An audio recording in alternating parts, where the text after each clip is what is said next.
Investigators with the World Health Organization are scheduled to arrive in China on Thursday to look into the origins of the COVID-19 virus.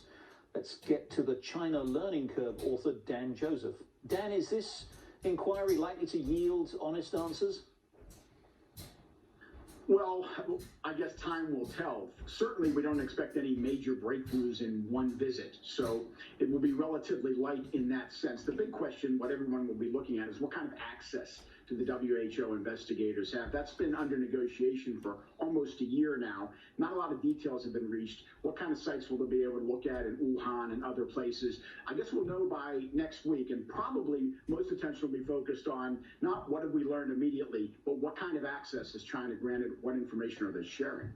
I mean, as you know, Dan, the initial reports were that this was all, wet market, came naturally out of a wet market when somebody ate a bat or a pangolin or something they shouldn't have done.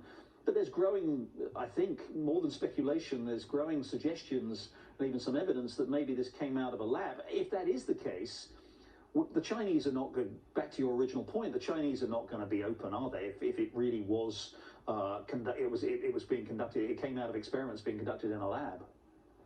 Yeah, China is not sending any signals that it's terribly interested in being transparent on this issue. And if it's not much of a natural cause, obviously they'd be less so. We could say there's three possibilities. It came from nature, as you said. Secondly, it accidentally was released from a lab. And thirdly, somehow it was something they were experimenting on. We have no evidence of that third one, the experimentation. But there does seem to be some indication that maybe it was released accidentally from a lab. But China wouldn't be terribly interested in showing incompetence, yet alone, malintent. So we won't get a lot of transparency if, in fact, that's what's going on.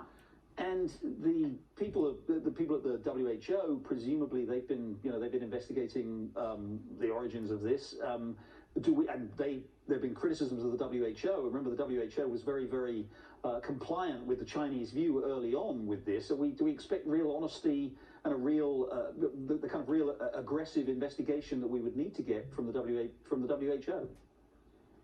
I mean, I think the WHO at this point, with all eyes on it, will do as much as it can. But they can't push around China. They can't get access to things the Chinese won't give them. What we have to remember is the whole world is watching intently now.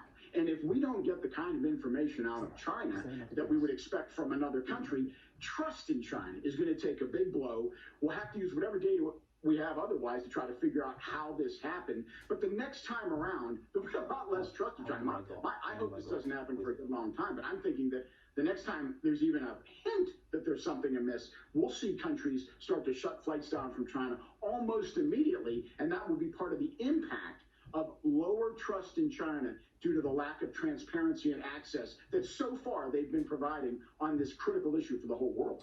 And yeah, exactly. I mean, one of the things, of course, the Chinese say, if you look at their data, they seem to have they've had extraordinary success, supposedly, in keeping the lid on this virus. They have one of the lowest death rates from the virus in the world. Can we believe that? I mean, is it partly because they are such an authoritarian society, they're able to shut things down, or are they just covering up? My view is that it's still very early to try to make any of these assessments. I mean, I think there's going to be a lot of data coming out. I'm more interested in what countries like Taiwan, South Korea, and Japan have to say, because they also have much lower incident rates than we do. However, we're going to get much more transparency and honesty from them. And then we can compare what they've done to what China has said. Is China 100% honest about the numbers? I find that hard to believe. By the same token, I'm not sure they've underestimated it by a factor of 100 or anything like that. So the truth is probably somewhere in the middle. And the lessons we're going to learn, I think, are going to come largely outside of China, not from China. Dan Joseph, thanks very much indeed for joining us. There's much more to learn, and we'll see how that investigation goes.